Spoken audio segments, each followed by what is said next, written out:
Hello viewers, தமிழக அமைச்சர்களில் India முழுவதும் அறியப்பட்டவர்கள் ஒரு சிலர்தான். அதில் முதலில் இருப்பது தகவல் தொழில்நுட்பத்துறை அமைச்சர் பிடிஆர் பழனிவேல் தியாகராஜன்.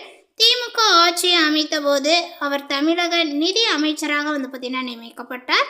அவருடைய சிறப்பான செயல்பாடுகளை தமிழ்நாடே பார்த்தீங்கன்னா பாராட்டியது. ஆனால் சில காரணங்களால அவரது துறை மாற்றப்பட்டது. அவருக்கு தகவல் தொழில்நுட்பத்துறை ஒதுக்கப்பட்டது. அந்த துறையிலும் தன்னுடைய சக்திக்கு மீறிய உழைப்பையும் அர்ப்பணிப்பையும் பார்த்தீங்கன்னா பிடிஆர் தொடர்ந்து வழங்கி வருகிறார். நிலையில தான் கடந்த சில நாட்களுக்கு முன்னர் சட்டப்பேரவையில் பேசிய பிடிஆர் தன்னுடைய துறைக்கு போதிய நிதியும் அதிகாரமும் இல்லை என்பதை வெளிப்படையாகவே பேசினார். இது திமுக அமைச்சர்களுக்கே அதிர்ச்சியாக இருந்தது. பிடிஆர் பேசியதை வைத்து பாஜக உள்ளிட்ட கட்சிகள் அரசியலுக்குள் பார்த்தீங்கன்னா அரசியல் செய்ய முயற்சித்தன. ஆனால் எப்போதும் போல முதல்வர் மு.க.ஸ்டாலின் பிடிஆர் பேச்சை ரசித்தார். பிடிஆர் இப்படிதான், அவர் அப்படிதான் பேசுவார் என்பது முதலமைச்சருக்கு ரொம்ப நன்றாகவே தெரியும். அடுத்த நாள் பிடிஆர் பழனிவேல் தியாகராஜனினுடைய தாத்தா தமிழ்வேல் பிடி ராஜன் குறித்த புத்தக வெளியீட்டு விழாவில் பங்கேற்ற முதல்வர் ஸ்டாலின் அதில் அவர் பேசிய போது பிடிஆர் பழனிவேல் தியாகராஜன் மீது எவ்வளவு அன்பை வைத்திருக்கிறார் என்பது வெளிப்படையாக தெரிந்தது.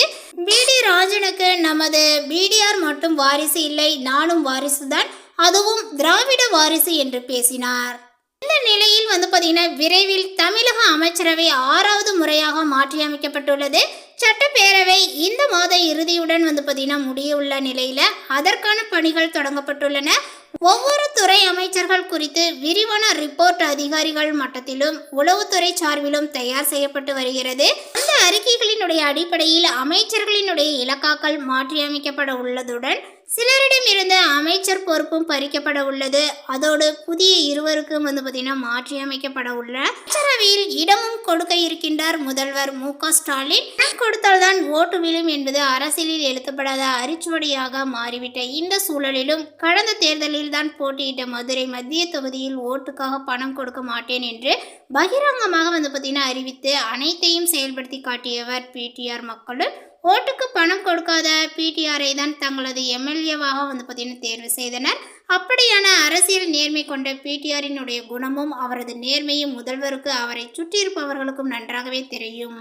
எனவே நிகழ இருக்கக்கூடிய அமைச்சரவை மாற்றத்தில் அனைவரினுடைய எதிர்பார்ப்பை பூர்த்தி செய்வது மாதிரியான அறிவிப்பு வரப்போகிறது.